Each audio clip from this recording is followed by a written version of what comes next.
Hi hello friends, welcome to the G K smart circle YouTube channel. ಈಗ ನಾವು June 19, 2025ನೇ ಸಾಲಿನ ಪ್ರಮುಖ ಪ್ರಚಲಿತ ಘಟನೆಗಳನ್ನು ಕುರಿತು ಚರ್ಚೆ ಮಾಡೋಣ.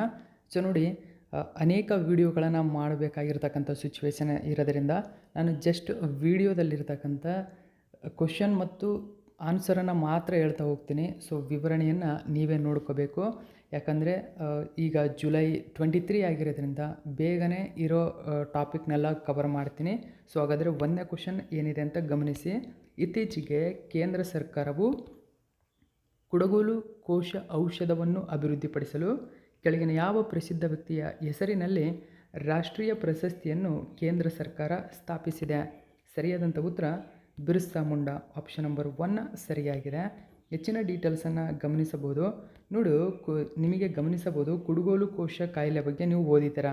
ಇದರ ಬಗ್ಗೆ ಹೊಸ ಔಷಧಿಗಳ ಸಂಶೋಧನೆ ಮತ್ತು ಅಭಿವೃದ್ಧಿಯನ್ನು ಉತ್ತೇಜಿಸಲು ಭಾರತ ಸರ್ಕಾರವು ಭಗವಾನ್ ಬಿರ್ಸಾ ಮುಂಡಾ ಪ್ರಶಸ್ತಿಯನ್ನು ಸ್ಥಾಪಿಸುತ್ತದೆ. ಓಕೆ, ಸೊ ಇದರ ಬಗ್ಗೆ ಹೆಚ್ಚಿನ ವಿವರಣೆಯನ್ನು ನೀವು ಗಮನಿಸಬೇಕು. ಹಾಗಾದರೆ ಇದರ ಸಂಬಂಧಪಟ್ಟಂತೆ ಕುಡಗೋಲು ಕಣ ಅಸ್ವಸ್ಥತೆಯ ಬಗ್ಗೆ ಸ್ವಲ್ಪ ಮಾಹಿತಿಯನ್ನು ಕೊಟ್ಟಿದ್ದೇನೆ. ಇದನ್ನು ಕೂಡ ನೀವು ಗಮನಿಸಬೇಕು. ಇನ್ನು ನಾವು ಎರಡನೇ ಕ್ವಶನ್ ನೋಡೋಣ. ನೋಡಿ, 2026ರ QS ವಿಶ್ವವಿದ್ಯಾಲಯ ಶ್ರೇಯಾಂಕದಲ್ಲಿ ಯಾವ ಸಂಸ್ಥೆಯು ವಿಶ್ವದಲ್ಲೇ ಅತ್ಯುತ್ತಮ ಶ್ರೇಣಿ ಪಡೆದುಕೊಂಡಿದೆ? ಸರಿಯಾದಂಥ ಉತ್ತರ ಆಪ್ಷನ್ ನಂಬರ್ 1. ನೋಡಿ, ಮೆಸಚೂಸೆಟ್ಸ್ ಇನ್ಸ್ಟಿಟ್ಯೂಟ್ ಆಫ್ ಟೆಕ್ನಾಲಜಿ ಅಂದರೆ MIT ಈ ವರ್ಷವೂ ಕೂಡ 2026ರಲ್ಲಿ ಅಗ್ರಸ್ಥಾನದಲ್ಲಿರ್ತಕ್ಕಂಥದ್ದನ್ನು ಗಮನಿಸಬೇಕು. ಓಕೆ, ಜೂನ್ 19, 2025ರಂದು ಇದನ್ನು ಬಿಡುಗಡೆ ಮಾಡಲಾಗಿದೆ. ಸೊ 2026ರಲ್ಲಿ ದೆಹಲಿಯ ಭಾರತೀಯ ತಂತ್ರಜ್ಞಾನ ಸಂಸ್ಥೆ ಅಂದರೆ IIT ದೆಹಲಿ ಭಾರತದ ಅಗ್ರ ಸಂಸ್ಥೆಯಾಗಿ ಸ್ಥಾನ ಪಡೆದುಕೊಂಡಿದೆ. ಅಂದರೆ ದೇಶದಲ್ಲಿ ವಿಶ್ವಮಟ್ಟದಲ್ಲಿ IIT ದೆಹಲಿ 123ನೇ ಸ್ಥಾನದಲ್ಲಿದೆ. ಓಕೆ, ಈ ಒಂದು ಮಾಹಿತಿ ನ್ಯೂಸ್ ಪೇಪರಲ್ಲಿ ಕೊಟ್ಟಿದ್ದರು. ಸತತ 14ನೇ ವರ್ಷವೂ MIT ವಿಶ್ವದ ಅತ್ಯುತ್ತಮ ಸಂಸ್ಥೆಯಾಗಿ ತನ್ನ ಸ್ಥಾನವನ್ನು ಕಾಯ್ದುಕೊಂಡಿದೆ. ಹಾಗಾದರೆ ಇದಕ್ಕೆ ಸಂಬಂಧಪಟ್ಟಂತೆ QS 2026 ಪಟ್ಟಿಯಲ್ಲಿ 54 ಭಾರತೀಯ ಸಂಸ್ಥೆಗಳು ಸೇರಿರ್ತಕ್ಕಂಥದ್ದು. ಓಕೆ, ಈ ಎಲ್ಲ ಮಾಹಿತಿಯನ್ನು ಕೊಟ್ಟಿದ್ದೇನೆ. ನೋಡಿ, ಇದಕ್ಕೆ ಸಂಬಂಧಪಟ್ಟಂತೆ ಸಂಪೂರ್ಣ ಮಾಹಿತಿನೆಲ್ಲ ನೀವು ಓದ್ಕೊಂಡು ನೋಟ್ಸ್ ಮಾಡ್ಕೊಳ್ಳಿ. ಓಕೆ, ಇನ್ನು ವಿಶ್ವದ ಅಗ್ರ 5 ಶ್ರೇಯಾಂಕಿತ ವಿಶ್ವವಿದ್ಯಾಲಯಗಳ ಪಟ್ಟಿಯನ್ನು ಕೂಡ ಬಿಡುಗಡೆ ಮಾಡಿದ್ದಾರೆ. ಸೊ ಇವನು ಕೂಡ ನಿಮಗೆ ಗಮನಿಸಬೇಕು. ಓಕೆ, ಇದು ತುಂಬಾ ಇಂಪಾರ್ಟೆಂಟ್ ಆಗುತ್ತೆ ಎಕ್ಸಾಮ್ಗೆ. ಇನ್ನು ನಾವು ಮೂರನೇ ಕ್ವಶನ್ ನೋಡೋಣ.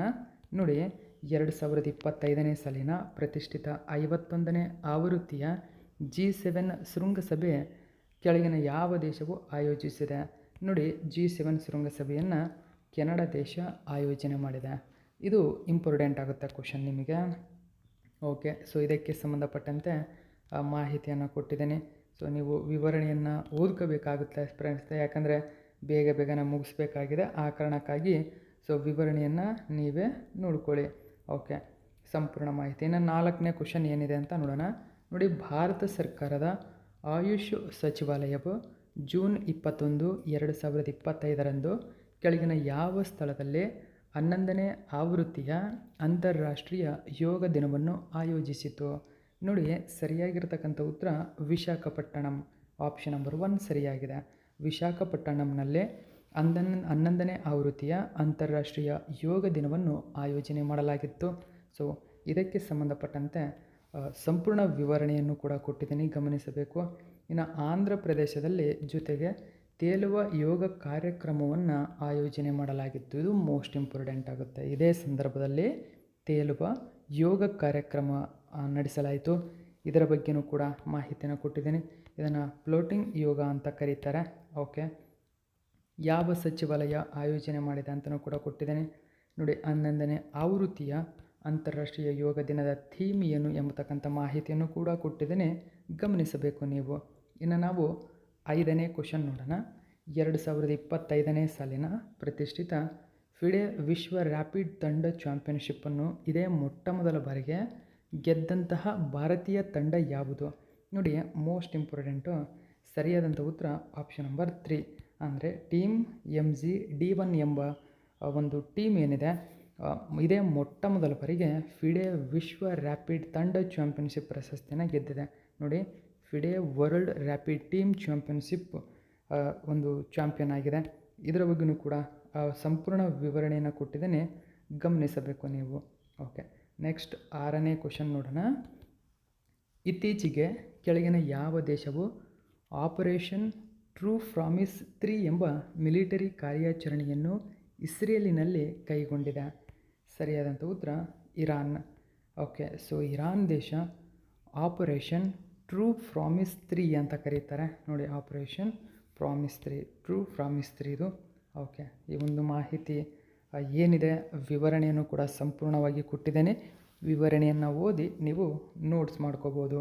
ಓಕೆ, ನಾವೀಗ 20ನೇ ಕ್ವಶನ್ ನೋಡೋಣ. ನೋಡಿ, 20th ಕ್ವಶನ್ ಅಂದರೆ ಜೂನ್ 20, 2025ನೇ ಸಾಲಿನ ಒಂದು ಪ್ರಮುಖ ಪ್ರಚಲಿತ ಘಟನೆಯು. ಓಕೆ, 1ನೇ ಕ್ವಶನ್ ನೋಡಿ, 20ನೇ ತಾರೀಕಿದ್ದು ಜಿಗಿಯುವ ಜೇಡ ಅಂದರೆ ಜಂಪಿಂಗ್ ಸ್ಪೈಡರ್ ಅಂತ ಕರೀತಾರೆ. ಇದರ ಹೊಸ ಜಾತಿಯನ್ನು ಇತ್ತೀಚೆಗೆ ಪತ್ತೆ ಮಾಡಲಾಗಿದೆ ಮತ್ತು ಅದಕ್ಕೆ ಸ್ಪಾರ್ಟಿಯಸ್ ಕರಿಗಿರಿ ಎಂದು ಪ್ರಾಥಮಿಕವಾಗಿ ಹೆಸರಿಸಲಾಗಿದೆ. ಹಾಗಾದರೆ ಇದು ಕೆಳಗಿನ ಯಾವ ರಾಜ್ಯದಲ್ಲಿ ಇತ್ತೀಚೆಗೆ ಕಂಡುಬಂದಿದೆ? ಮೋಸ್ಟ್ ಇಂಪಾರ್ಟೆಂಟು, ನಮ್ಮ ಕರ್ನಾಟಕದಲ್ಲಿ ಕಂಡುಬಂದಿರತಕ್ಕಂಥದ್ದು. ಆ ಕಾರಣಕ್ಕಾಗಿ ಪ್ರಚಲಿತದಲ್ಲಿದೆ. ಸೊ ಈ ತರಹದ ಕ್ವಶನ್ಗಳು ಇಂಪಾರ್ಟೆಂಟ್ ಆಗುತ್ತೆ. ಜಂಪಿಂಗ್ ಸ್ಪೈಡರ್ ಅಂತ ಕರೀತಾರೆ. ಓಕೆ, ಸೊ ಇದಕ್ಕೆ ನೋಡಿ ಸ್ಪಾರ್ಟಿಯಸ್ ಕರಿಗಿರಿ ಎಂಬತಕ್ಕಂಥ ಹೆಸರನ್ನು ಇಡಲಾಗಿದೆ. ಹಾಗಾದರೆ ಸ್ಪಾರ್ಟಿಯಸ್ ಕರಿಗಿರಿಯ ಬಗ್ಗೆ ಮಾಹಿತಿಯನ್ನು ಕೊಟ್ಟಿದ್ದೀನಿ. ಸೊ ಇದನ್ನು ಕೂಡ ನೀವು ಗಮನಿಸಬೇಕು, ಸ್ಪಾರ್ಟಿಯಸ್ ಕರಿಗಿರಿ. ಓಕೆ, ಇನ್ನು ನಾವು 2ನೇ ಕ್ವಶನ್ ನೋಡೋಣ. ಪ್ರತಿ ವರ್ಷ ಕೆಳಗಿನ ಯಾವ ದಿನದಂದು ಮರುಭೂಮೀಕರಣ ಮತ್ತು ಬರಗಾಲವನ್ನು ಎದುರಿಸುವ ವಿಶ್ವ ದಿನ? ನೋಡಿ, world day to combat desertification and drought. ಈ ದಿನವನ್ನಾಗಿ ಯಾವ ದಿನಾಂಕದಂದು ನಾವು ಆಚರಣೆ ಮಾಡ್ತೀವಿ ಅಂತ ಕೇಳ್ತಾರೆ. ಸೊ ಸರಿಯಾಗಿರತಕ್ಕಂಥ ಉತ್ತರ ಜೂನ್ 17. ಆಪ್ಷನ್ ನಂಬರ್ 4 ಸರಿಯಾಗಿದೆ. ಸೊ ಇದರ ಬಗ್ಗೆ ಮಾಹಿತಿಯನ್ನು ಕೊಟ್ಟಿದ್ದೀನಿ. ಜೊತೆಗೆ ಈ ವರ್ಷದ ಥೀಮ್ ಕೂಡ ಕೊಟ್ಟಿದ್ದೀನಿ, ಗಮನಿಸಬೇಕು. ಏನು ಥೀಮ್ ಇದೆ ಅಂತ ಗಮನಿಸಿ. ಓಕೆ, ಇದರ ಬಗ್ಗೆ ಮಾಹಿತಿ ಮತ್ತು ಮರುಭೂಮೀಕರಣ ಅಂದ್ರೇನು, ಏನಿದು ಮರುಭೂಮೀಕರಣ ಎಂಬತಕ್ಕಂಥ ಮಾಹಿತಿಯನ್ನು ಕೂಡ ಕೊಟ್ಟಿದ್ದೀನಿ, ಗಮನಿಸಬೇಕು ನೀವು. ಓಕೆ, ಹಾಗಾದರೆ ಈ ಮರುಭೂಮೀಕರಣಕ್ಕೆ ಕಾರಣವಾಗಿರತಕ್ಕಂಥ ಅಂಶಗಳು ಇದರ ಬಗ್ಗೆಯೂ ಕೂಡ ಕೊಟ್ಟಿದ್ದೇನೆ. ಸೊ ಗಮನಿಸಿ. ಇನ್ನು ಭಾರತದಲ್ಲಿ ಭೂ ಮರುಭೂಮೀಕರಣದ ಬಗ್ಗೆ ಸ್ವಲ್ಪ ಮಾಹಿತಿಯನ್ನು ಕೂಡ ಕೊಟ್ಟಿದ್ದೇನೆ. ಈ ಎಲ್ಲ ಪಾಯಿಂಟ್ಗಳು ನಿಮಗೆ ಎಕ್ಸಾಮ್ನ ದೃಷ್ಟಿಯಿಂದಾಗಿ ತುಂಬಾ ಇಂಪಾರ್ಟೆಂಟ್ ಆಗುತ್ತೆ, ಗಮನಿಸಬೇಕು. ಓಕೆ, ಎಲ್ಲ ಮಾಹಿತಿ ನೆನಪಿರಲಿ. ನೆಕ್ಸ್ಟ್ 3ನೇ ಕ್ವಶನ್ ನೋಡೋಣ. ನೋಡಿ, ಅಂತಾರಾಷ್ಟ್ರೀಯ ಬಿಗ್ ಕ್ಯಾಟ್ ಅಲಯನ್ಸ್ ಅಂದರೆ IBCAನ ಮೊಟ್ಟ ಮೊದಲ ಸಭೆ ಕೆಳಗಿನ ಯಾವ ದೇಶದಲ್ಲಿ ನಡೆಯಿತು?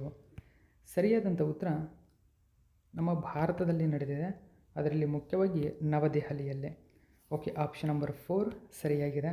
ಹೆಚ್ಚಿನ ಡೀಟೇಲ್ಸ್ ಗಮನಿಸಬೇಕು. ಓಕೆ, ಸೊ ಇಲ್ಲಿ ಮುಖ್ಯವಾಗಿ ಭೂಪೇಂದ್ರ ಯಾದವ್ ಇವರು ಕೇಂದ್ರ ಪರಿಸರ, ಅರಣ್ಯ ಮತ್ತು ಹವಾಮಾನ ಬದಲಾವಣೆ ಸಚಿವರು. ಸೊ ಈ ಸಚಿವರ ಅಧ್ಯಕ್ಷತೆಯಲ್ಲಿ ನವದೆಹಲಿಯಲ್ಲಿ ನಡೆದಿದೆ. ಸೊ ಮೋಸ್ಟ್ ಇಂಪಾರ್ಟೆಂಟ್ ಆಗಿರ್ತಕ್ಕಂಥ ಒಂದು ಮಾಹಿತಿ ಇದು. ಹಾಗಾದರೆ ಅಂತಾರಾಷ್ಟ್ರೀಯ ಬಿಗ್ ಕ್ಯಾಟ್ ಅಲಯನ್ಸ್ ಅಂದ್ರೇನು, ಇದರ ಬಗ್ಗೆಯೂ ಕೂಡ ಮಾಹಿತಿಯನ್ನು ಕೊಟ್ಟಿದ್ದೇನೆ. ಸೊ ಗಮನಿಸಬೇಕು ನೀವು. ಓಕೆ, ಹೆಚ್ಚಿನ ಮಾಹಿತಿ ಇದೆ. ಇನ್ನು ನಾವು 4ನೇ ಕ್ವಶನ್ ನೋಡೋಣ. ಸ್ಟಾಕ್ಹೋಮ್ ಅಂತಾರಾಷ್ಟ್ರೀಯ ಶಾಂತಿ ಸಂಶೋಧನಾ ಸಂಸ್ಥೆಯು ಭಾರತ ಮತ್ತು ಪಾಕಿಸ್ತಾನದಲ್ಲಿ ಪರಮಾಣು ಶಸ್ತ್ರಾಗಾರ ವಿಸ್ತರಣೆಯ ವರದಿಯನ್ನು ನೀಡಿದ್ದು, ಅಪಾಯಕಾರಿ ಶಸ್ತ್ರಾಸ್ತ್ರ ಸ್ಪರ್ಧೆ ಮತ್ತು ಬಿಕ್ಕಟ್ಟಿನ ಸಾಧ್ಯತೆಯ ಬಗ್ಗೆ ಎಚ್ಚರಿಕೆ ನೀಡಿದೆ. ಹಾಗಾದರೆ ಜನವರಿ 2025ರ ಹೊತ್ತಿಗೆ ಭಾರತ ಎಷ್ಟು ಪರಮಾಣು ಸಿಡಿತಲೆಗಳನ್ನು ಹೊಂದಿದೆ? ನೋಡಿ, ಈ ಥರದ ಕ್ವಶನ್ಗಳು ಇಂಪಾರ್ಟೆಂಟ್ ಆಗುತ್ತೆ. ಸರಿಯಾಗಿರ್ತಕ್ಕಂಥ ಉತ್ತರ ಆಪ್ಷನ್ ನಂಬರ್ 2 180 ಸಿಡಿತಲೆಗಳನ್ನು ಹೊಂದಿದೆ. ಓಕೆ, ಇದರ ಬಗ್ಗೆ ಸಂಪೂರ್ಣ ವಿವರಣೆಯನ್ನು ಕೂಡ ಕೊಟ್ಟಿದ್ದೇನೆ. ಓಕೆ, ಸಿಪ್ರಿ ತನ್ನ ವಾರ್ಷಿಕ ವರದಿಯಲ್ಲಿ ತಿಳಿಸಿದೆ ಒಟ್ಟು ಸಿಡಿತಲೆಗಳ ಪ್ರಮಾಣಗಳು ಎಷ್ಟಿದ್ದಾವೆ. ಸೊ ಏನೇನು ಎಲ್ಲ ಮಾಹಿತಿಯನ್ನು ಕೊಟ್ಟಿದ್ದೇನೆ, ನೀವಿಲ್ಲಿ ಗಮನಿಸಬೇಕು. ಸೊ ಭಾರತದಲ್ಲಿ ಎಷ್ಟಿದ್ದಾವೆ, ಪಾಕಿಸ್ತಾನದಲ್ಲಿ ಎಷ್ಟಿದ್ದಾವೆ, ಸೊ ಪ್ರಮುಖ ಶಸ್ತ್ರಾಸ್ತ್ರ ಆಮದುದಾರರು ಯಾರು, ಪ್ರಮುಖ ಶಸ್ತ್ರಾಸ್ತ್ರ ರಫ್ತುದಾರರು ಯಾರು, ಈ ಎಲ್ಲ ಮಾಹಿತಿ ಇದೆ. ನೆಕ್ಸ್ಟು 5ನೇ ಕ್ವಶನ್ ನೋಡಿ. ಇತ್ತೀಚೆಗೆ ರಕ್ಷಣಾ ಸೈಬರ್ ಸಂಸ್ಥೆ ಪ್ರಾರಂಭಿಸಿದ ಸೈಬರ್ ಭದ್ರತಾ ವ್ಯಾಯಾಮದ ಹೆಸರೇನು? ಮೋಸ್ಟ್ ಇಂಪಾರ್ಟೆಂಟು ಸೈಬರ್ ಸುರಕ್ಷಾ. ಆಪ್ಷನ್ ನಂಬರ್ 2 ಸರಿಯಾಗಿದೆ, ಸೈಬರ್ ಸುರಕ್ಷಾ. ನೋಡಿ, ಇದರ ಬಗ್ಗೆ ಮಾಹಿತಿಯನ್ನು ಕೊಟ್ಟಿದ್ದೀನಿ, ಸೈಬರ್ ಸುರಕ್ಷದ ಬಗ್ಗೆ. ಓಕೆ, ಗಮನಿಸಬೇಕು. ಇದು 19 ಮತ್ತು 20ನೇ ತಾರೀಕಿನ ಪ್ರಮುಖ ಪ್ರಚಲಿತ ಘಟನೆ. ಉಳಿದ ಮಾಹಿತಿಯನ್ನು ಆದಷ್ಟು ಬೇಗ ನಿಮ್ಮ ಮುಂದೆ ತರ್ತೀನಿ. Thank you so much for watching my video friends.